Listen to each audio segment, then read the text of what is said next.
Chapter 9. London Recreations.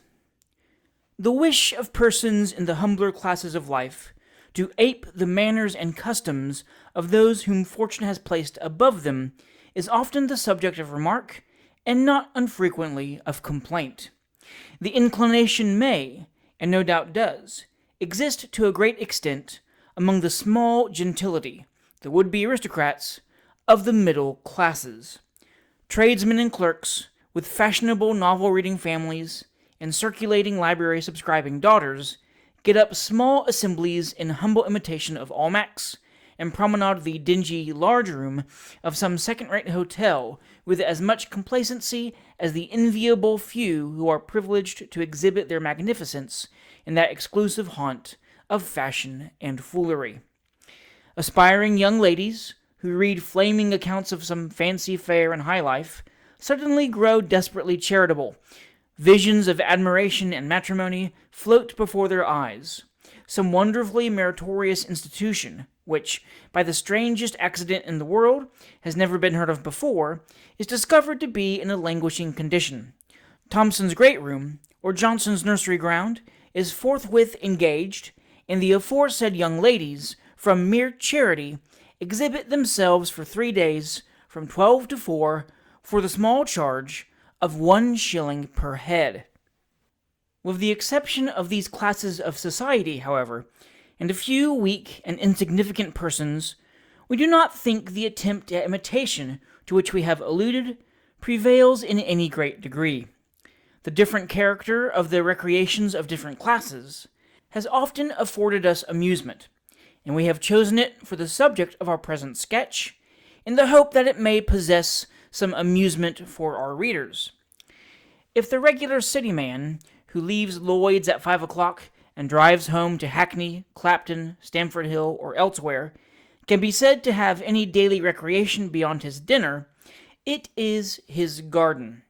He never does anything to it with his own hands, but he takes great pride in it notwithstanding. And if you are desirous of paying your addresses to the youngest daughter, be sure to be in raptures with every flower and shrub it contains. If your poverty of expression compel you to make any distinction between the two, we would certainly recommend your bestowing more admiration on his garden than his wine. He always takes a walk round it before he starts for town in the morning, and is particularly anxious that the fish pond should be kept specially neat. If you call on him on Sunday in summertime, about an hour before dinner, you will find him sitting in an armchair on the lawn behind the house, with a straw hat on, reading a Sunday paper. A short distance from him you will most likely observe a handsome paroquet in a large brass wire cage. 10 to 1 but the 2 eldest girls are loitering in one of the sidewalks, accompanied by a couple of young gentlemen, who are holding parasols over them, of course only to keep the sun off, while the younger children, with the under-nursery maid, are strolling listlessly about in the shade. Beyond these occasions, his delight in his garden appears to arise more from the consciousness of possession than actual enjoyment of it. When he drives you down to dinner on a weekday, he is rather fatigued with the occupations of the morning, and tolerably cross into the bargain.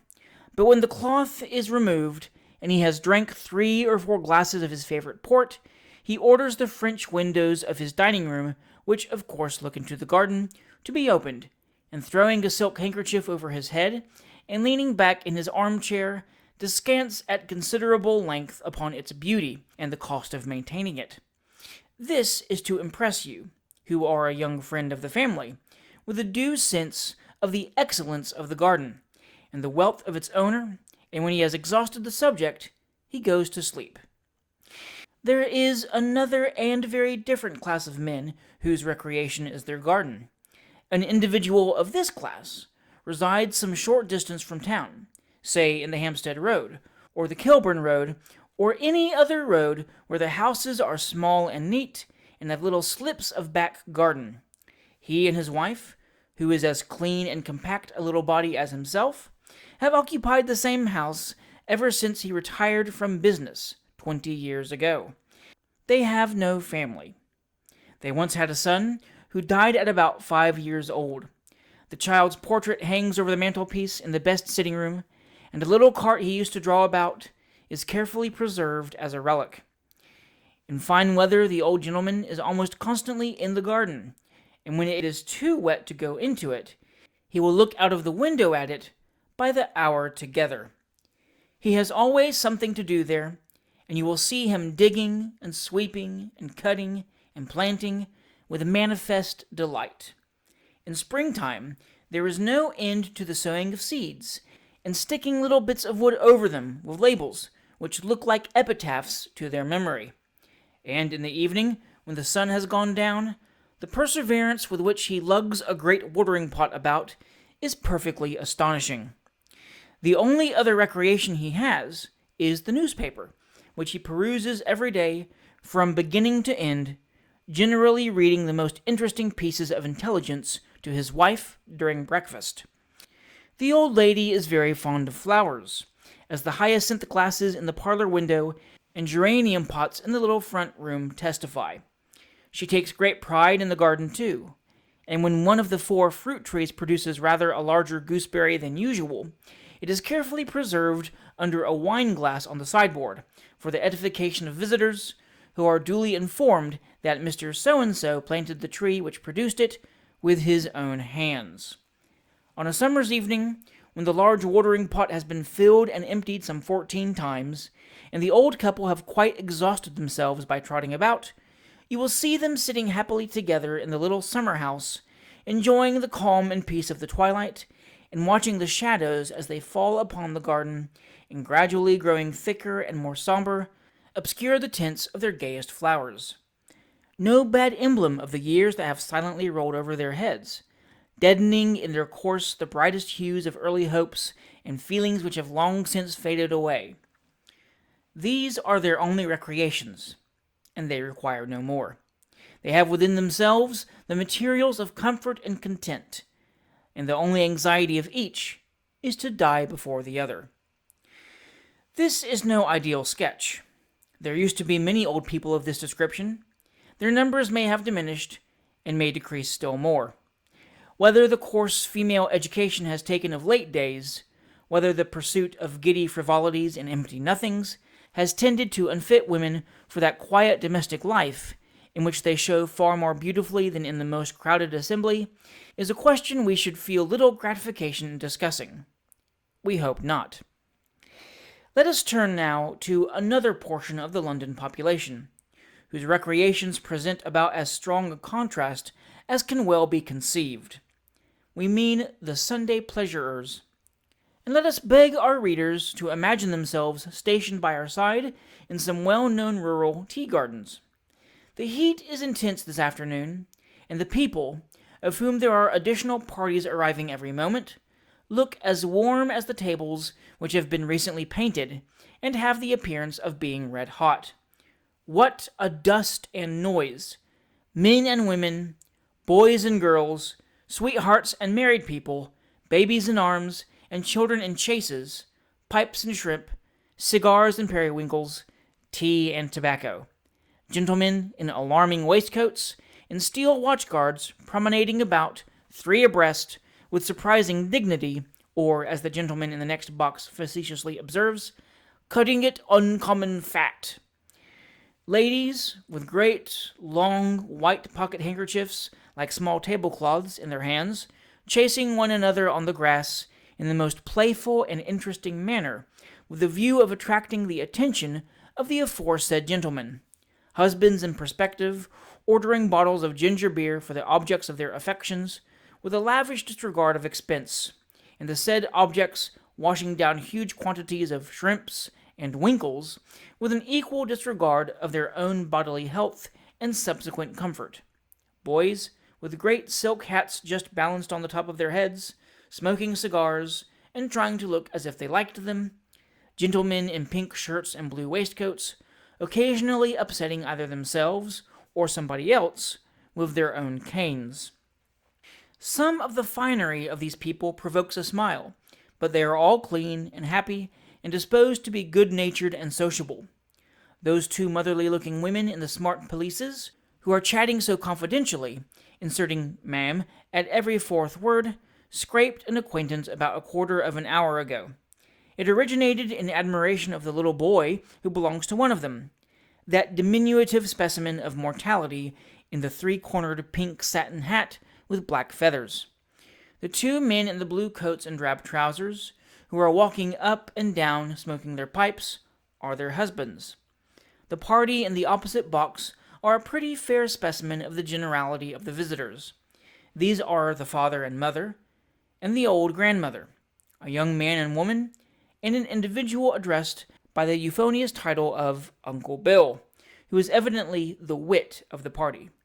They have some half-dozen children with them, but it is scarcely necessary to notice the fact, for that is a matter of course here. Every woman in the gardens who has been married for any length of time must have had twins on 2 or 3 occasions. It is impossible to account for the extent of juvenile population in any other way.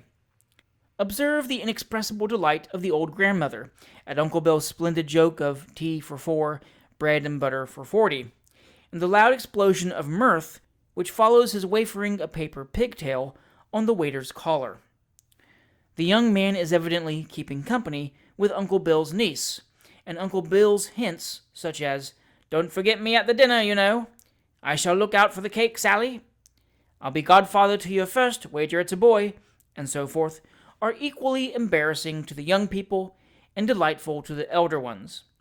As to the old grandmother, she is in perfect ecstasies, and does nothing but laugh herself into fits of coughing, until they have finished the gin and water warm with, of which Uncle Bill ordered glasses round, after tea, just to keep the night air out, and do it up comfortable and regular arter sich an astonishing hot day. It is getting dark, and the people begin to move. The field leading to town is quite full of them. The little hand chases are dragged warily along. The children are tired, and amuse themselves in the company generally by crying, or resort to the much more pleasant expedient of going to sleep. The mothers begin to wish they were at home again. Sweethearts grow more sentimental than ever as the time for parting arrives. The gardens look mournful enough by the light of the 2 lanterns which hang against the trees for the convenience of smokers, and the waiters who have been running about incessantly for the last 6 hours think they feel a little tired as they count their glasses and their gains. Chapter 10. The River. Are you fond of the water? Is a question very frequently asked in hot summer weather by amphibious-looking young men. Very, is the general reply. Ain't you? Hardly ever off it, is the response, accompanied by sundry adjectives expressive of the speaker's heartfelt admiration of that element. Now, with all respect for the opinion of society in general, and Cutter clubs in particular, we humbly suggest that some of the most painful reminiscences in the mind of every individual who has occasionally disported himself on the Thames must be connected with his aquatic recreations. Who ever heard of a successful water party? Or, to put the question in a still more intelligible form, who ever saw one? We have been on water excursions out of number, but we solemnly declare that we cannot call to mind one single occasion of the kind which was not marked by more miseries than any one would suppose could be reasonably crowded into the space of some 8 or 9 hours. Something has always gone wrong. Either the cork of the salad dressing has come out, or the most anxiously expected member of the party has not come out, or the most anxiously expected member of the party has not come out, or the most disagreeable man in company would come out, or a child or 2 have fallen into the water, or the gentleman who undertook to steer has endangered everybody's life all the way, or the gentlemen who volunteered to row have been out of practice and performed very alarming evolutions, putting their oars down into the water and not being able to get them up again, or taking terrific pulls without putting them in at all. In either case, pitching over on the backs of their heads with startling violence, and exhibiting the soles of their pumps to the sitters in the boat in a very humiliating manner. We grant that the banks of the Thames are very beautiful at Richmond and Twickenham, and other distant havens, often sought though seldom reached. But from the Riddas, back to Blackfriars Bridge, the scene is wonderfully changed. The penitentiary is a noble building, no doubt, and the sportive youths who go in at that particular part of the river on a summer's evening may be all very well in perspective, but when you are obliged to keep inshore coming home, and the young ladies will color up and look perseveringly the other way, while the married dittos cough slightly and stare very hard at the water, you feel awkward, especially if you happen to have been attempting the most distant approach to sentimentality for an hour or two previously. Although experience and suffering have produced in our minds the result we have just stated, we are by no means blind to a proper sense of the fun which a looker-on may extract from the amateurs of boating. What can be more amusing than Searle's Yard on a fine Sunday morning? It's a Richmond tide, and some dozen boats are preparing for the reception of the parties who have engaged them.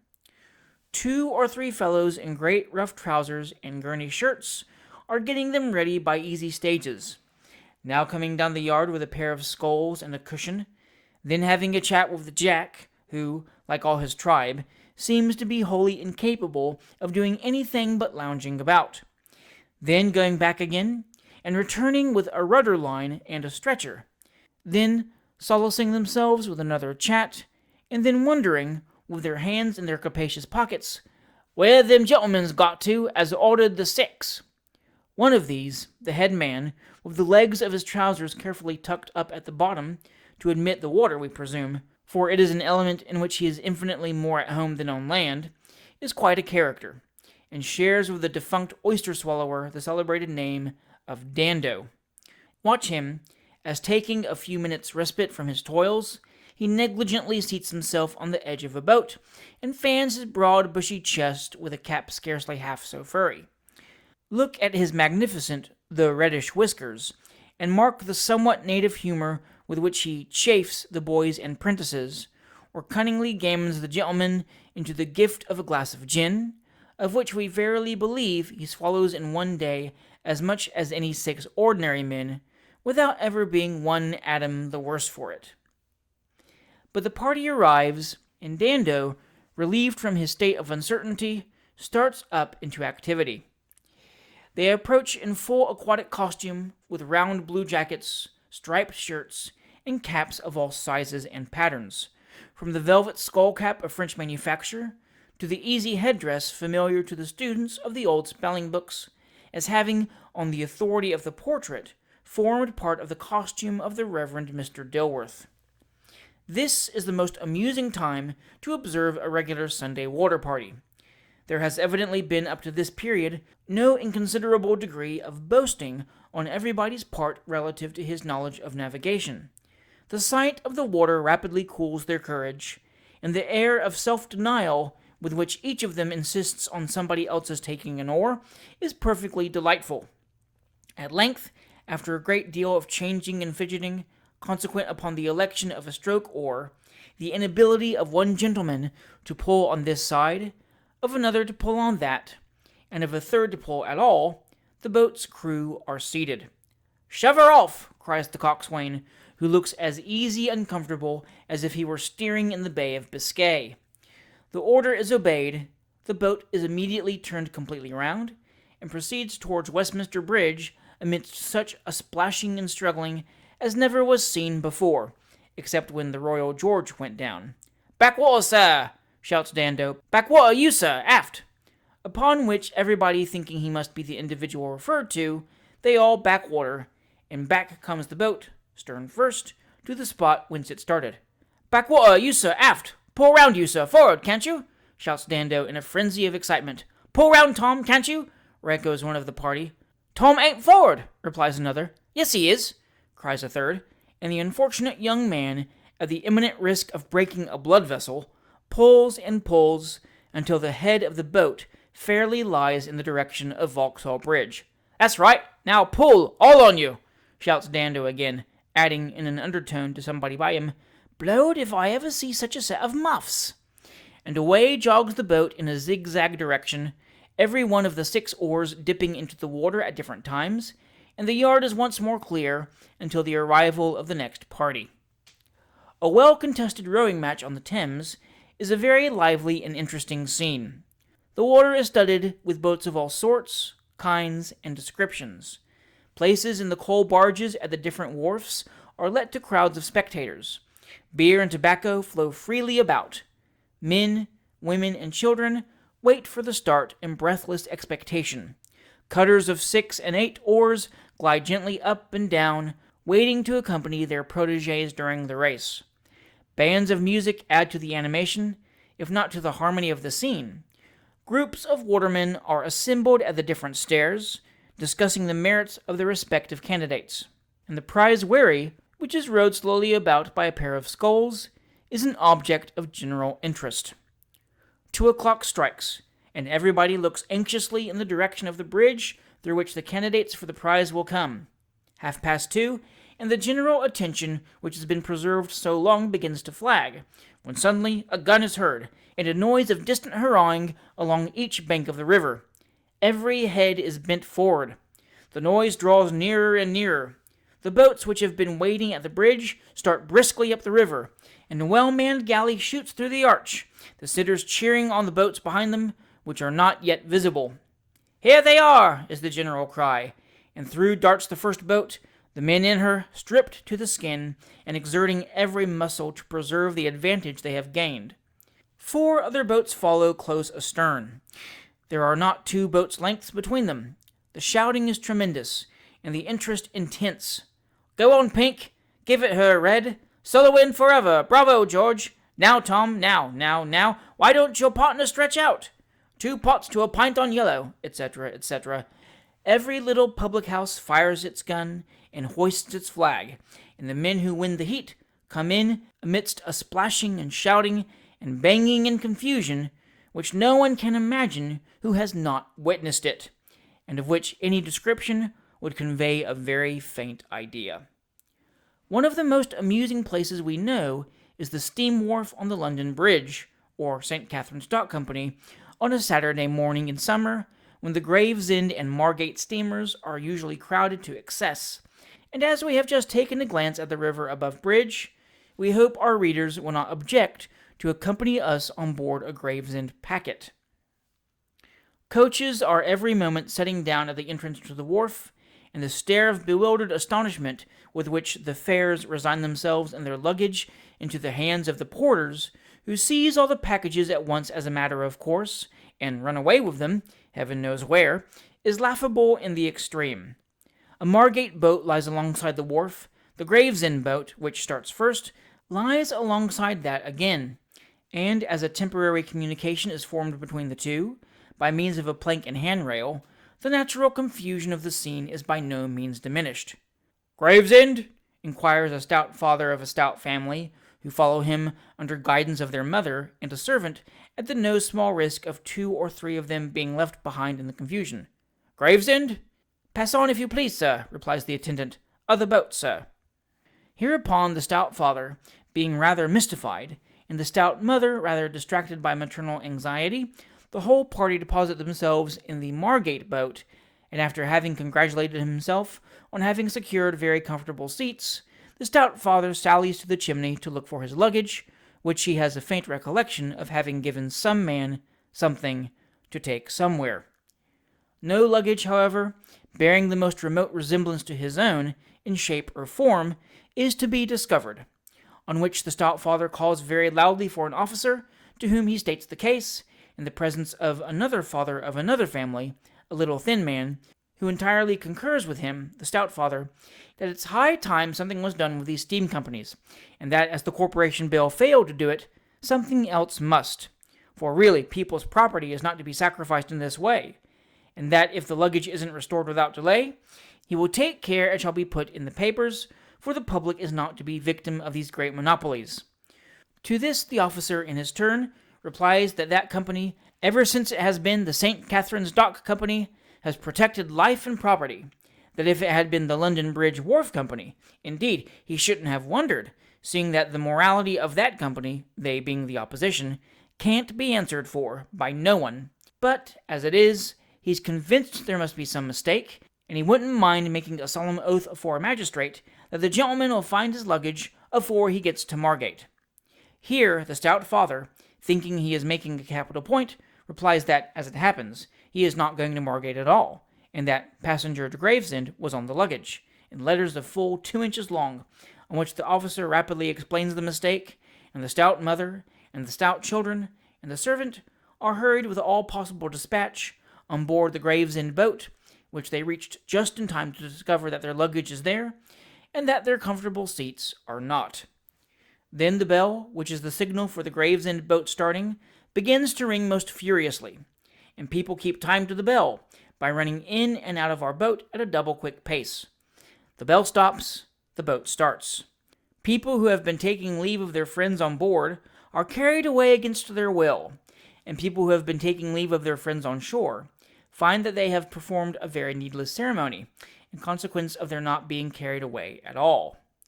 The regular passengers who have season tickets go below to breakfast.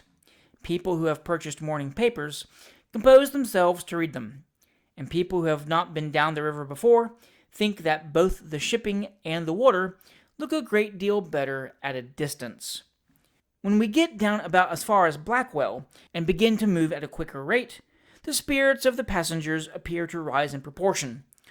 Old women who have brought large wicker hand-baskets with them set seriously to work at the demolition of heavy sandwiches, and pass around a wine-glass from a flat bottle like a stomach-warmer with considerable glee, handing it first to the gentleman in the foraging cap, who plays the harp, partly as an expression of satisfaction with his previous exertions, and partly to induce him to play Dumble-Dum-Derry for Alec to dance to, which, being done, Alec, who is a damp, earthy child in red worsted socks, takes certain small jumps upon the deck, to the unspeakable satisfaction of his family circle.